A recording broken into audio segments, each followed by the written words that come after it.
김민석 후보가 완전 고전한 거예요, 사실은. 정청래의 상승세 기세를 이제 인정을 해야 되는 거예요. 정청래 그렇게 만만하지 않고 이게 누구의 선전이라고 보기는 매우 애매한 상황이긴 하다. 그런데 안도의 한숨을 쉰 거는 김민석 후보다.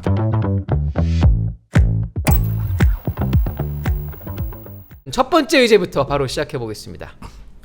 민주당 전당대회가 한참입니다. 8월 17일까지 이제 약 열흘 조금 넘게 남았네요. 두 번째 순회 경선 부산, 울산, 경남에서 정청래 대표가 반격에 성공했습니다. 원래 충청도가 정청래 전 대표 고향이잖아요. 근데 김민석 전 총리가 예상외로 이겼어요. 그런데 이번에는 부울경에서 반격에 성공하면서 합산 0.99%포인트 차이로 정 전 대표가 앞서기 시작했다고 합니다. 김 의원님. 예. 어쨌든 이번 주 다음 주 쭉 순회 공연이 있을 텐데 굉장히 박빙이네요. 어떻게 좀 추세를 보고 계신가요? 그러니까 이게 네. 우리가 기준을 어떤 걸로 잡느냐에 따라서 김민석이 선전한 건지 정청래가 선전한 건지 좀 달라질 것 같아요. 사실은 기준을요? 전당대회 이제 막 시작하려는 그 후보 등록하고 이럴 때만 하더라도 네. 김민석이 압승이다. 그렇죠. 그리고 여론조사도 김민석 후보가 훨씬 잘 나왔어요. 거의 한 20%포인트 앞섰었는데. 근데 최근 뒤로 오면서 정청래가 막 치고 올라오면서 이거는 네. 박빙이 됐다라는 거잖아요. 그렇죠. 그걸로 따지면은 이거는 김민석 후보가 완전 고전한 거예요, 사실은. 아. 그 앞단의 그 초반의 분위기로 따지면은, 그러니까 이거는 네. 정청래의 상승세 기세를 이제 인정을 해야 되는 거죠. 오. 그래서 거의 이제 초박빙이다. 제가 이거 이 방송에서도 계속 얘기했잖아요. 네. 정청래 그렇게 만만하지 않고 그때 지난해 받았던 40만 표의 당원들이 네. 인지 부조화가 생긴다. 자기가 다른 사람을 찍으면은. 그래서 굉장히 많이 득표를 가져갈 거다. 그런 얘기를 했었기 때문에. 그렇죠. 그래서 이게 이제 누구의 선전이라고 보기는 매우 애매한 상황이긴 하다. 그런데 안도의 한숨을 쉰 거는 김민석 후보다. 아, 생각보다 격차가 좁아서. 아니, 왜냐면은 네. 어쨌든 1승 1패잖아요. 아, 그렇죠. 예. 충청에서 선호 투표제. 충청에서 303표로 이겼어요. 0.44% 포인트. 이렇게. 그러니까 이게 단 한 표라도 충청에서 이기고 뭐 부울경을 내줬다라고 하면 1승 1패면은 이게 박빙인데 만약에 두 개를 다 정청래가 이겼다? 네. 그러면은 이 일종의 정청래 대세론이 다시 커질 수도 있는 거예요. 그러니까. 근데 그래서 예. 궁금한 게 선호 투표제 할 때요. 1등부터 3등까지 찍잖아요. 2, 3등 안 찍어도 되는 거예요? 이거 예를 들면 정청래 대표 찍는 사람들은 2, 3등 안 찍을 거 아니에요. 찍기 싫을 거 아니에요. 아니, 그래서 2등을 그 양 캠프에서 네. 김민석 캠프에서는 자 1등은 1위는 김민석을 찍고 2위는 송영길을 찍고 찍고. 3위를 정청래를 찍으세요. 이쪽에 저기 정청래 캠프에서는 1등을 정청래를 찍고 2등을 송영길을 찍고 3등을 하세요. 이렇게 해요. 이게 제가 알기로 입력을 해야지만 온라인 이게 모바일 완료가 투표는 완료가 되는 이런 구조예요. 그것도 전략이네요. 예, 그렇게 지금 양 캠프에서 하고 있다. 네. 자, 그런데 김민석 정 총리는 어제 X에 이렇게 총평을 했습니다. 0.99% 차이면 사실 국민 여론조사 결과까지 감안하면 약간 자기 우세로 끝난 것 같다. 정 의원님 동의하십니까? 이거 김민석 전 총리가 우세한 결과가 맞긴 맞는 건가요? 여론조사가 들어가면 좀 달라질 수 있을 거라고 보시나요? 동의합니다. 아, 그래요? 왜 동의하냐면 예. 어쨌든 이번 충청과 부울경 네. 이 결과를 통해서 정청래 후보가 만만치 않다는 점은 확인했지만 그렇죠. 당 대표가 되기는 어렵다는 점도 확인했다고 저는 생각해요. 아, 굉장히 왜냐하면 깊이 있는 지금 대략 이런 거 합니까? 45, 10%로 나눠 갖고 있는 거잖아요. 저희가 CG를 준비했습니다. 네. 정확하게 45.51% 그리고 김민석 전 총리는 44.52% 0.99%포인트 차이입니다. 이게 지금 충청하고 부울경은 상대적으로 정청래 후보가 선전할 수 있을 것이라고 판단한 지역인데 지금 여튼 45, 10의 구도가 나타났는데 네. 다수의 권리당원이 있는 호남과 서울에서는 저는 김민석 후보가 조금 더 격차를 넓힐 수 있을 것이라고 생각하고 그런가요? 또 하나는 지금 10% 내외의 득표율을 보이고 있는 송영길 후보를 네. 1순위로 뽑았던 사람들 그렇죠. 그 사람이 2순위에 누굴 뽑을 거냐. 아. 근데 그러면 대부분 저뿐만 아니라 많은 사람들이 한 7대3 정도로 김민석 후보를 7, 네. 정청래 후보를 3 정도로 뽑을 거라 그래요. 그럼 딱 10% 갖고 있잖아요. 그렇죠. 그럼 저기 지금 득표율에 7%씩 3%씩 더하면 됩니다. 얼마가 되냐면 그러면 52, 47점 몇 그렇죠. 프로 이렇게 네. 되는데 이게 최종 득표율과 거의 비슷하거나 아니면 그거보다 저는 조금 더 김민석 후보가 정청래 후보보다 앞서는 결과로 마감이 될 거라고 생각하고 제가 오기 전에 네. 저한테 이제 정보원 네, 민주당 네. 정보원이 아, 이렇게 얘기를 했더라고요. 고급 정보원이네요. 네, 고급 네. 정보인데 호남에 대규모 반도체 클러스터 그렇죠. 4,500조. 그 중에 800조인가가 투자됐잖아요. 호남에. 네, 네. 그때 했었을 때 호남 권리당원의 민심이 거의 7대3 이 정도로 김민석 후보에게 유리했는데 네. 지금은 한 5.5 대 4.5 정도로 오, 정청래 식었네요. 후보가 많이 쫓아왔다 그러더라고요. 네. 왜 그러냐? 왜 식었어요? 반도체 피크론 때문에 네. 야 과연 정말로 우리 동네에 반도체 공장 들어설 수 있을까? 이거 뭐 반도체 주식시장도 이렇게 폭락하고 하는데 아. 그러니까 그런 현실 가능성들에 대한 의문도 좀 커지면서 전반적으로 정청래 후보가 좀 올라왔다라는 얘기를 제가 아주 고급 민주당 정보 고급 민주당원에게 정청래 전 대표가 1시간 전, 그러니까 지금 뭐 한 2시간 전 정도 되겠네요. 페이스북에 이렇게 썼습니다. 부울경 충청 노사모들에게 부탁합니다. 호남 지인들에게 전화 주세요. 부탁합니다.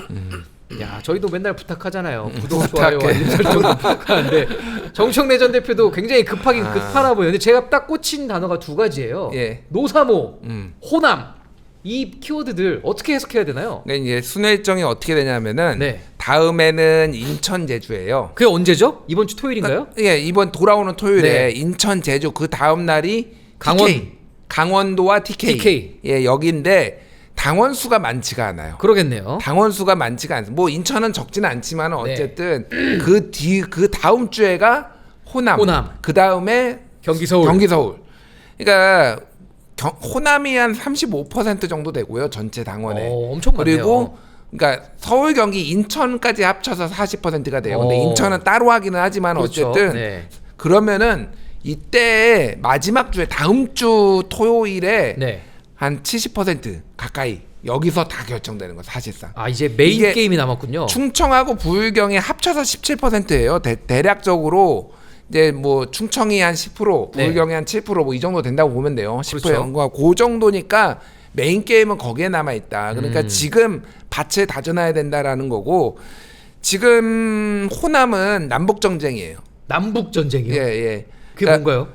전북은 네. 정청래가 세고요. 아. 광주 전남은 김민석이 셉니다. 아, 그런 건가요? 그리고 송영길도 만만치 않아요. 그렇죠. 호남도 전남 출신이잖아요. 고흥 출신이고 네. 그렇기 때문에 그래서 전북은 지금 소위 말하는 이제 지역 소외론, 네. 소지역주의가 발동을 해서 전북 소외론이 있어요. 아, 전북에는 왜 안 짓냐? 호남 반도체 클러스터라고 얘기하지 마라. 서남권이라고 얘기해라. 이런 얘기를 해요. 그쪽 전북에서는. 그럴 수 있겠네요. 그거를 정청래 후보가 파고들었고 전북 지사가 이원택이고 네. 거기에 같이 호응해주고 있고 이래서 전북표를 상당히 많이 가져갔다. 그럴 그래서 수 있겠군요. 그 격차가 생각보다 안 벌어질 거다.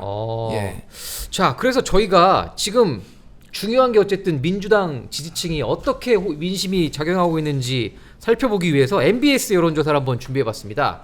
지금 보시는 진한색 막대가 민주당 지지층입니다. 김민석 전 총리가 34%로 일단 가장 앞서 있습니다. 민주당 지지층에서. 그런데 전체로 넓혀보면 근소하지만 오차 범위 내에 있지만 정청래 전 대표가 또 앞서 있습니다. 키비님, 근데 이 구도가 저는 잘 이해가 안 가는데요. 왜 저렇게 엇갈리는 거죠? 국민의힘이 사랑하잖아요. 정청래를. 국민의힘이 일부러 일부러 뭐 하는지 저는 그건 모르겠고 네. 일관되게 나타나요. 일관되게. 모든 여론조사에서 국민의힘 지지층한테 물어보면은 네. 정청래가 예를 들면 30, 아. 김민석 7, 예. 송영길 5, 뭐 대충 이렇게 나와요. 그러니까 그렇군요. 압도적으로 정청래를 지지해요. 그래서 네. 이게 역선택인지 아니면은 정청래에 대한 호감도가 높은 건지 잘 모르겠습니다. 어쨌든 그거를 제외를 하고 보면은 예. 저거는 김민석 후보가 조금 더 앞선다고. 왜냐면은 네. 여론조사 30% 들어가는데 거기에서도 역선택 방지 조항이 있어서 있긴 있군요. 민주당과 무당층만 포함되어 있거든요. 그래서 국민의힘을 포함해서 나머지 정당은 다 빠지게 돼 있어요. 그렇죠. 정당 지지자는. 네. 그래서 아마 좀 김민석 후보가 한 5.5 대 4.5 이 정도로 앞서지 않을까 저기도. 네. 자, 우리 지금 뭐 저희 구독자님들도 사실 국민의힘 지지층이 좀 많은 것 같아요. 청나라 이겨라. 아마 정청래 대표가 이기는 걸 바라시는 강인숙님의 댓글이 이런 것 같고. 근데 중국 역사에서는 예. 명나라의 대를 이어서 청나라가 됐는데 이게 그것도 한국 듣고 보니 정치에서는 쉽진 않을 것 같아요. 이게 아까 남북 전쟁 얘기하셨는데 정청래 그 민당 당 대표가 그 서남권 뭐 호남 그렇죠. 저 반도체 투자 얘기했을 때 전북에 가서 뭐라 그랬습니까? 아이고 저짝에만 이렇게 투자한다고 하니까 여기 서운하시죠? 걱정들 많으시죠? 이렇게 얘기했잖아요. 네. 그게 지금 전북에 있는 전북 소외론을 자극하는 겁니다. 그러니까 그거 갖고도 김민석 후보가 아니 가서 지역 네. 편가르기 갈라치기 하는 발언 하는 게 당대표 후보가 할 얘기냐 이렇게 얘기했었는데 그렇죠. 광주 전남에 제가 알기로는 31만 명의 민주당 권리당원이 있고요. 어우, 맞네요. 전북에 19만 명의 권리당원이 있습니다. 오. 근데 말씀하신 것처럼 전남 광주에서는 김민석 후보가 훨씬 앞서가는 것 같고 훨씬. 예.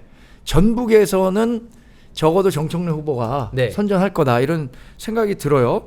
근데 이거 뭐 정청래 후보를 국민의힘 지지자들이 왜 지지하느냐? 네. 저게 불행은 나의 행복 아닙니까? 그렇죠. 저건 나의 아니, 돈지다. 당연히 네. 국민의힘에 봤을 때는 저라도 이런 생각할 것 같아요. 어떤 네. 거냐면 정청래 후보는 이념지향적이고 강성 그 지지자들의 지지를 받고 네. 전투적이란 말이에요. 그렇죠. 지난번에 국민의힘 뭐 사람들과만 악수하는 거다라고 하면서 당대표 한 다음에 악수도 안 하겠다 이렇게 얘기했었잖아요. 이런 국민적 비호감도가 정청래 후보에겐 있는데 네. 그래서 정청래 후보가 민주당 당대표가 되면 민주당 전체의 그 호감도를 떨어뜨리고 그럴 수 있겠네요. 또 민주당이 지금 사실 중도 보수의 영역으로 계속 확장하려고 했었던 거 사실 아닙니까? 그렇죠. 그래서 네. 보수 인사들도 데려다 쓰고 국민의힘 입장에서는 우리 영역이 자꾸 침범 당하는 거 같잖아요. 그렇죠. 그런데 정청래 후보가 되면 이쪽으로 안 오고 다시 또 왼쪽으로 극단적인 가니까 또 지지층만 간다. 다시 왼쪽으로 한다면 이 중도 진영에 있는 사람들이 역시 민주당은 저런 정당이었어라고 하면서 뭐 국민의힘을 다시 관심을 가질 수도 있는 거니까. 그리고 또 무엇보다 이재명 대통령하고 정청래 그 당대표가 됐었을 때는 당정 간에 네. 불화가 좀 시작되면 뭐 지지율이나 이런 면에서도 국민의힘에 유리하지 않겠느냐라는 전략적 판단을 하겠죠. 자, 정청래 대표가 지금 페이스북에 호남 지지를 무려 11차례나 올렸다고 합니다. 세봤더니 11차례나 올렸는데 지금 후보들 간의 말싸움 굉장히 격해지고 있는 것 같아요. 서로 전당대회 끝나면 윤리위에 제소한답니다. 네. 국민의힘만 윤리위가 있는 게 아니라 민주당도 윤리위가 있다.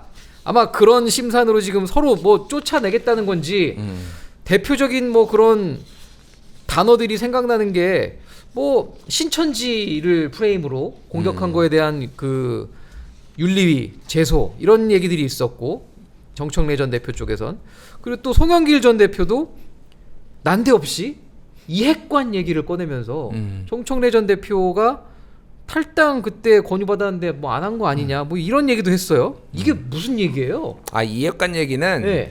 그 2022년 대선을 앞두고 그때 정청래 의원이 네. 불교계가 문화재 관람료를 문이 멀리 네, 있는데 네, 네. 문화재 기억납니다. 관람료를 징수하는 게 이게 봉이김선달 같은 행동이다라는 거를 얘기를 해서 난리가 났어요. 그랬죠. 봉이 김선달이었나요? 산적이었나? 뭐 봉이 김선달이었던 것 같아요. 네. 네, 맞아요. 그러니까 저도 사실 기억이 나네요. 저도 조금 그거는 문제가 있다라고 봅니다. 그러니까 왜냐하면은 문화재는 여기를 보는 게 아니라 도로를 지나가야 되는데 이 앞에서부터 쭉 올라가는 거를 이제 징수를 하는 이게 근데 이제 표현이 너무 직설적이었죠. 그랬죠. 그래서 그게 이제 불교계가 난리가 나서 정청래 있으면은 우리는 지지 안 하겠다 대선을 앞두고 네. 뭐 이런 상황이었어요. 그래서 이재명 대선 후보의 측근이 가가지고 네. 그래서 이렇게 힘든데 네. 잠시만 좀 탈당 좀 해줘. 그게 그러면은 이핵관이군요. 그래서 그러면은 대선 끝나고 우리가 받아줄게라고 했는데 정청래가 그 얘기를 한 다음에 바로 그때 당대표가 송영길이었고 그때 정청래가 어떻게 했냐면은 페이스북에 올려봤어요. 기억나요. 윤석열한테는 윤핵관이 있는데 이재명한테는 후보에게는 이핵관이 있고 이핵관이 와서 나한테 탈당하라고 탈당을 한다. 나는 어떤 탄압에도 굴하지 않겠다. 야. 그래서 어쨌든 불교계가 뭐 이제 어떻게 됐는데 그때 0.73% 포인트로 진 거 이거 정청래의 자기 정치 때문이다. 이렇게 지금 송영길 후보가 얘기를 한 거고. 그러니까 징계 정치, 그러니까 정치 서로 물고 물리는 징계네요. 이게 뭐 각자 이제 뭐 신천지 얘기했다고 징계하겠다, 그리고 이제 당원들 비방했다고 징계하겠다, 뭐 이런 얘기 나오는데. 문조 톨레우도 징계한다 그랬잖아요. 문조 톨레우 쓰지 말라고. 아니 그러니까 이 정치권에 네. 안 좋은 거는 매우 빨리 급속도로 퍼집니다. 국민의힘이 또 수출했군요. 이게 국힘이 수출한 거예요. 그리고 민주당이 이제 국민의힘에 수출한 거는 당원 중심주의. 아, 이거를 지금 수출을 해서 이미지 지금 정청래가 아니 저기 지금 장도혁이 그거 하겠다고 하고 있잖아요. 그러니까요. 지금 서로 안 서로 좋은 벤치마킹을 잘하고 있네요. 하고 있는데 민주당은 아마 윤리위까지 가지는 않을 거예요. 윤리위까지 가는 윤리위를 장정 대표가 간 거는 경선 과정에서 내가 윤리위를 보내겠다고 한 게 아니라 본인이 생존의 위협을 받으니까 네. 그걸로 돌파를 하려고 한 건데 누가 당 대표가 되든 그렇게 위협을 받는 상황이 아니기 때문에 그렇게 가지는 않을 거다. 예. 지금 그런데 또 최고위원 후보들 사이에서도 격전이 벌어지고 있습니다. 저희가 충청권 그리고 부울경 합산 권리당원 득표율을 한번 준비해봤는데 일단 친청 후보 8명 중에 3명이죠. 1등, 3등 그리고 6등 3명이 친청이고 5등까지 당선이 되죠. 결과적으로는 친명 셋에 친청 둘이 지금 5등 안에 들어있는 구도인데 최민희 후보가 서미아 후보에게 서로 막 소리 지르고 뭐 약간 좀 논란이 좀 있었다고 그래요. 근데 어쨌든 1등을 하고 있는데 이 구도가 계속 이어질 거라고 보시나요? 좀 바뀔 가능성이 있나요? 저는 최민희 후보가 수석 최고가 될 것 같은데요. 아 그래요? 왜냐면 지금 2등과 차이가 좀 너무 큰가요? 어쨌든 지난번에 그 과방위를 이끌면서 보여줬던 전투력. 민주당 지지자들에 대한 애사심이라고 애당심. 이게 통한 것 같아요. 저는 사실 양자 그거밖에 생각이 안 나던데.